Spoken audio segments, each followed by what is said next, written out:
Yo, boys. Yo, we are back again.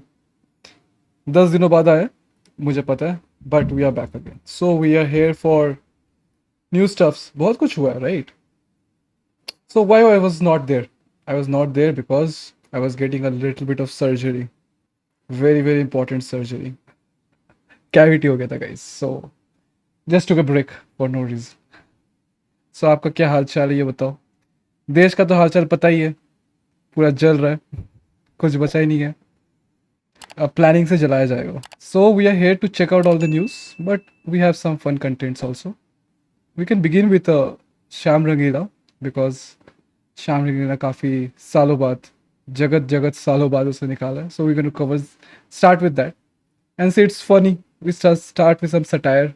Before we move on, we must thank you guys for making us reach 700 so soon. मुझे तो लग रहा था दिन रात एक हो जाएगा स्टार्ट नहीं हो पाएगा कब होगा पता नहीं but yeah we got it in the bag so अभी 800 so we just need to reach 800 soon उसके बाद फिर 900 एंड फिर 1000 goal will be reach milestone एक माइलस्टोन तो रीच होगा हमारा तो आप प्लीज़ जल्दी से जल्दी सब्सक्राइब कर दो जो भी है चैट पे लाइक कर दो लाइक मेरे प्यार यो बॉयज अभी जैसे चल रहा है हमारे what is called react gate is getting popular so we must respect the react gate stuff we must check XQC हमारे फेवरेट स्ट्रीमर पे क्या चल रहा है वो भी हम लोग देख लेंगे थोड़ा सा sneak peak but the thing is that reaction वाली की लग चुकी है आई थॉट सो कि आने वाला ये पहले से but still we can check this ढंग की बात July 23 boys we are reacting let's go it's going to be a fun episode it's going to be energetic episode it's going to be so much भरा हुआ है इस episode में episode 1 है ये सिर्फ let's go boys ढंग की बात देशवासियों, नमस्ते।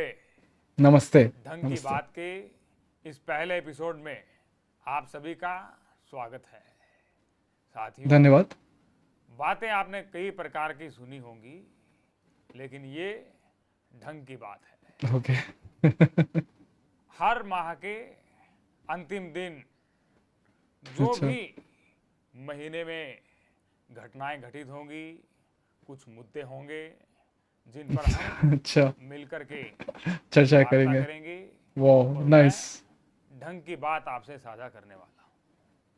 तो ये हमारा दिस विल पहला बी एपिसोड है। दिस विल बी हमारा monthly dose of India I guess मुझे बेहद खुशी हो रही है कि हमारा मुझे भी आपके साथ ढंग की बात में इस प्रकार से कम्युनिकेशन हो रहा है।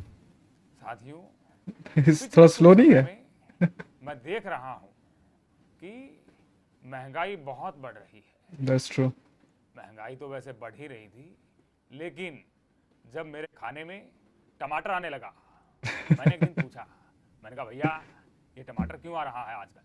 तो उन्होंने मुझे बताया कि मोदी जी टमाटर आजकल मशरूम जितना महंगा हो गया है। ओह तो तब शिट पता चला।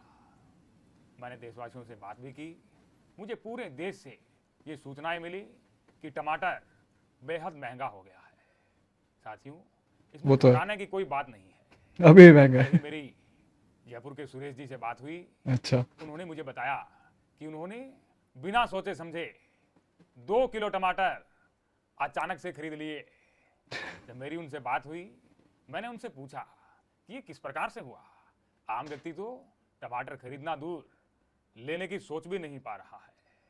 उन्होंने मुझे बताया कि जब वो सब्जियां लाने जा रहे थे, अचानक से एक महंगी गाड़ी से एक महिला उतरी और उसने बिना रेट पूछे 2 किलो टमाटर सब्जी वाले से ले ली। ईगो में लग गया उसके यह देखते ही सुरेश को बहुत अचंभा हुआ। अच्छा उन्होंने पूछा बकवास। कि भाई ये क्या चीज़ है? इन्होंने तो टमाटर के रेट भी नहीं पूछे। तो सब्जी वाले ने कहा, भैया जिनकी औकात होती है वो कभी रेट नहीं पूछा करते। ये सुनते ही सुरेश जी को बेहद पीड़ा हुई। उन्होंने अपने बच्चों के लिए किताबों का जो बंडल लिया था, वो बिना सोचे समझे उस दुकान पर वापस देकर के आकर के उन्हीं पैसों से बिना रेट पूछे 2 किलो टमाटर लिए। Guys it's called ego shopping है ना अगर आपका ईगो को थोड़ा हवा लगाना है then you can easily go for this kind of a shopping जैसे ये बंदा कर रहा है अभी लेट्स सी क्या कर रहा है मुकेश जी और वट एवर जी इज। मुझे जब ये पता चला, मुझे बेहद खुशी भी हुई। इतना हौसला मुझे जब देखने को मिलता है, मुझे गर्व महसूस होता है। ओके। सुरेश जी को जब परिवार इतने समय बाद 2 किलो टमाटर खाया होगा, तो कितनी खुशी उनको हुई होगी। सही बात है। साथियों, मेरा ये भी मानना है कि किसी चीज़ के महंगा हो जाने पर उसकी अच्छी वैल्यू हमें पता लगती है, उसका स्वाद कैसा है वो हमें पता लगता है। सही जब बात है। टमाटर सस्ता था, कोई उसे इतना भाव नहीं देता था। आज जब उसका भाव ज़्यादा है तो हर कोई भाव दे रहा है। देखिए, मेरे खाने में भी टमाटर आता है, लेकिन इसका उपाय भी मोदी ने सोच रखा है। पूरे देश से ये आवाज़ आ रही है कि टमाटर बेहद महंगा हुआ है, और इसलिए मोदी ऐसे चुप बैठने वाला नहीं है। सही बात है। मुझे पीड़ा होती है जब इस प्रकार से महंगाई बढ़ती है, और इसलिए मैं आज आपको कुछ सस्ती सब्जियों की चटनी बताने वाला हूँ। आप पुदीना वगैरह की चटनी बना सकते हैं, प्याज की चटनी भी बना सकते हैं। राइट, और जितने भी राइट्स हो रहे हैं तो वहाँ पे आपको फ्री में फायर मिल जाएगा, आग का कोई प्रॉब्लम नहीं होगा। This is new India boys, new India में ऐसे ही होता है, you get fire everywhere. Just bring your own tomatoes, खुद का टमाटर लाओ घर से, उसको रोस्ट करो, चटनी बनाओ और खाओ। अगर हो सके तो बेचो। Entrepreneurship, awesome boys, that's like newest brightest India that can ever be. और साथियों, इन चटनियों में जो स्वाद है, चटनी में स्वाद जो है, मैंने बेहद पहले चखा था, लेकिन मुझे बेहद अच्छा लगा था।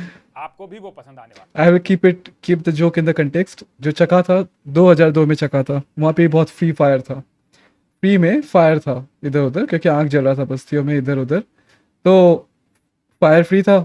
हम पहुँच गए, हमारे टमाटर और लहसुन लेके जला के चटनी बनाए, मस्त हुआ enjoying, and people want to सी।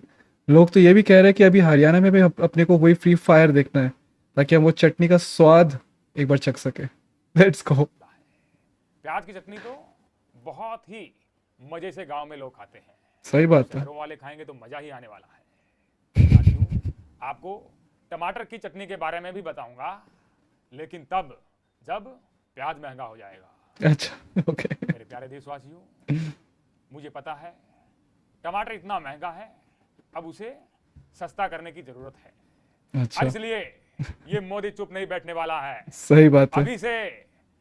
अभी से इसी वक्त से बाजार में आपको टमाटर केवल जल्दी मात्र जल्दी। 80 रुपया में मिलने वाला है। ओह, मात्र 80 रुपया किलो। मात्र। ये मोदी सरकार देगी, ये मेरा आपसे वादा है। तो टमाटर की महंगाई से तो आपको निजात मिल ही गई होगी। सही बात है। साथियों, इसके अलावा मैंने देखा पिछले माह में बारिश बेहद हुई है। इतनी तेज बारिश, इतनी भारी मात्रा में बारिश हुई है, मुझे देश के हर कोने से, चाहे वो खुद दिल्ली हो, यमुना का पानी हो, या देश में कहीं भी हो, मैंने इतनी तस्वीरें देखी, आपदा को देखा है, और इसलिए मुझे पीड़ा होती है। अच्छा लेकिन जी। जब आपदा के मैंने वीडियो देखे, मुझे गर्व भी महसूस हुआ। गांव के जो लोग हैं, शहरों के जो लोग हैं, जब उनके घरों में पानी भर गया, उन्होंने तो स्विमिंग पूल वाले मजे लिए। जो मजे अमीर लोग लेते हैं, अमीर लोग घर में पूल बनाते हैं, कुछ अमीर लोग बाहर जा करके okay, where is he going with it? लेकिन गरीबों के पास, मध्यम वर्ग के लोगों के पास भगवान ने, ईश्वर ने खुद पूल बना करके भेजा है। ओह माय यही गॉड। नहीं, मैंने देखा। Well, I can't laugh on fantasizing of poverty, but ठीक था ये जोक, but let's see. तो आपदा में अवसर तलाशते हुए तैराक बन गए। इतनी बेहद कुशलता से तैराकी कर रहे हैं। जब मैंने उनसे बातचीत की तो मुझे पता लगा कि उस दिन से पहले, यह आपको भी हैरानी होगी, अच्छा, कि उस दिन से पहले सुनो उन्होंने कभी भी तैराकी नहीं की थी। ओह, इतना पानी भर जाने के बाद तैराकी का हुनर भी उनमें भगवान ने दिया है।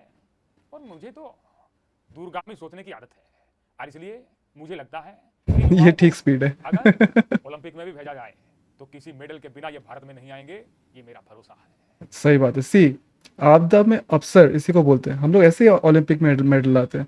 जिस साल बहुत फ्लड हो जाता है, उसके नेक्स्ट साल जाके हम लोग ओलंपिक में जाके मेडल लेके आते हैं। मतलब this is how we do it. It's easy boys, easy. अगर किसी साल अगर ड्रॉट हो गया नेक्स्ट साल कोई भी फूड ईटिंग चैंपियनशिप अगर होता है, we going to win it, blast, we going to win it. तो देयरफॉर जैसे science journey live we are watching, वहाँ पे एक कमेंटर आता है आई गेस, और what was the point, right, not a commentator, a debatee came to the show, और उसमें वो पॉइंट रखता है कि हमारे देश में जितने भी लोग भूखे भूखे नंगे या फिर बहुत दरिद्र है, बहुत दरिद्र है बहुत, तो वो रीज़न क्या है उनका, बिकॉज वो आपका व्रत रख रहा है, मनुस्मृति के हिसाब से वो व्रत रख रहे हैं, दैट्स द पॉइंट। तो इस तरह का अगर लॉजिकल कंक्लूजन में अगर आप बहुत इजीली पहुंच सकते हो, then why do you think you need statistics boys, you don't need it. शेख शैम मीरा, साथियों, शैम रंगीला। कुछ लोगों ने ये भी कहा कि मोदी जी बाढ़ आ गई है, इसका क्या उपाय हो सकता है, क्या इलाज हो सकता है। साथियों, ये मोदी चुप नहीं बैठने वाला है, ये आपको पता है। सही और बात है। इसलिए हमारी सरकार बहुत जल्द हो सकता है बाढ़ से निपटने के लिए लोगों को, हर एक व्यक्ति को, ओलंपिक बच्चा मेडल हो, दे। बुजुर्ग हो, तैराकी सिखाने की पूरी संभावना बना रही है। सही बात है एक मुद्दा और चला पिछले ब्रो, ऑल्सो आत्मनिर्भर भारत है हम लोग, है ना। व्हाई डू वी नीड कि गवर्नमेंट आके हेल्प करे, वी शुड नो कि स्विमिंग कैसे करना पड़ता है, कैसे फ्लड से निपटा जाता है। मतलब अपना कर्म करो, ऐसा कर्तव्य काल है ये। माह में आपने देखा भी होगा और मीडिया ने आपको दिखाया भी होगा, हर एक पल के बारे में आपको जानकारी होगी। सीमा का विवाद बेहद बड़ा विवाद होता है और इसलिए मीडिया भी पूरी संवेदनशीलता से सीमा पर नजर बनाए हुए है। सही हर बात एक है। देश की मीडिया का यह कर्तव्य भी है कि सीमा का जो भी विवाद हो उसे देशवासियों तक सुचारू रूप से पहुंचाया जाना चाहिए, और यह काम बखूबी किया भी है। मुझे मीडिया पे गर्व महसूस होता है। Who did it? कौन सा सचिन का मीडिया नाम की है? तो आपने क्रिकेट जगत में खूब सुना होगा। हाँ मुझे ये लगता सुने है सुने। कि पूरी जिंदगी सचिन ने जितना नाम कमाया है, उतना नाम एक और सचिन ने एक और खेल में कमाया है। राइट भले ही वो पबजी का खेल हो, लेकिन खेल तो खेल होता है। सही पता बात है। लगा कोविड के दौरान सचिन ने खेल इतना खेला, बहुत इतना सही, खेला, बहुत सही। मतलब आई थिंक हमारे रियल प्रधानमंत्री जी को भी सचिन के बारे में बात करना चाहिए। इतना सही उसने पिकअप किया है चेक फ्रॉम पाकिस्तान, उसने नाम ही रोशन कर दिया। सारे हिंदुत्व के, सारे हिंदू लोगों के, है ना, नाम ही रोशन कर दिया है। हम लोग कहाँ बोल रहे थे, कहाँ लव जिहाद हो रहा है, क्या हो रहा है, उसने उसने रिवर्स लव जिहाद करके हमारा नाम ही ऊंचा कर दिया है। आई थिंक पीएम को बात करना चाहिए उसके बारे में, but he is doing it, thank God. खेल की सीमाएं लांघ दी। और साथियों, एंड ऑल्सो थिंक उसने पबजी में फ्लर्ट करके, obviously he did proposal and brought here, मतलब जो भी किया थ्रू पबजी उसने करके दिखाया। मतलब guys, bros, you need to champ up boys, you can not just be lacking behind ये टिंडर ऐप और दूसरे ऐप्स यूज करके। पबजी से लोग कर रहे हैं, मतलब सोचो हमारा टैलेंट। Let's see. आपदा में अवसर का दूरगामी परिणाम ये निकला है कि 2023 में सचिन सीमा के साथ अभी भारत में है। हालांकि सीमा के बारे में मोदी ने पहले ही कह दिया था कि जब 2014 के बाद मोदी आएगा तो सीमा का विवाद जो है उसका हल हम निकाल के रहेंगे। सही बात है, सही आज बात है। 2023 में पाकिस्तान की सीमा खुद चल करके भारत की सीमा में आई है, ये भी किसी गर्व से कम नहीं। और सही। प्यारे साथियों, आप सभी भी बेहद इससे खुश भी मुझे लग रहे हैं। पूरे देश में खुशी की लहर है, कहीं कुछ बहुत भी खुशी समस्या है। नजर नहीं आ रही है। सही बात है। सीमा का विवाद भी लगभग हल हो गया है। साथियों, बहुत जल्द अगले महीने में हम दूसरा एपिसोड ढंग की बात का लेकर के आएंगे, जिसमें हम ढंग की बातें करेंगे। उम्मीद करता हूं सही बात है। आपको ये नमस्कार। एपिसोड बेहद पसंद आया होगा। बहुत। पसंद आया हो तो ढंग की बातें आगे भी शेयर कीजिएगा। तो बहुत जल्द मिलते हैं ढंग की बात एपिसोड 2 में। बहुत बहुत धन्यवाद। धन्यवाद, धन्यवाद। ये आ गए, अब ये चावड़ा जी आ गए, जल्दी से स्क्रीन में आ गए फटाक से। Well that was funny boys, you can not refute it. सीमा का विवाद जो है वो ऑलमोस्ट सुलझ चुका है ना। तो सचिन काफ़ी हेल्प किया है, but yes, not through cricket but through PUBG, कुछ तो हुआ है। That was a funny episode, funny. यही तो मैं बता रहा था, अगर हमारे पीएम जी आके सचिन का अगर थोड़ा थोड़ा इंकरेजमेंट और बढ़ा देते तो हमारे देश के लोग और जनता जाके पाकिस्तान के सर्वर में जाके खेलते, फ्रेंड्स बनाते, वहीं पे फ्लर्ट करेंगे और वही से लोग प्रपोज करेंगे। We are almost to the point कि हम लोग वहाँ से भी पिकअप कर सकते चिक को, and we can bring her in India. And not only सिर्फ इंडिया, ये now she is talking about अपना धर्म परिवर्तन करके हिंदू भी बन सकती है वो। बाबा शाबा के पास आई थिंक अर्जी लगाई चुका है, बामेश्वर धामेश्वर बाबा के पास, सो हो ही जाएगा, हो ही जाएगा। वी होप कि ये सीमा विवाद जल्दी से सुलझ जाए. मोदी जी थोड़ा अगर हेल्प कर सके ना, it could be much more better. Let's go. Let's check on some of the other reports. We have a lot of reports, bro. Lot of. Because a lot of hate is going on in India. Let's see. Bad relationships will often end in disgust. And I know you want my love, but there's nothing to discuss. I don't need you in my life no more.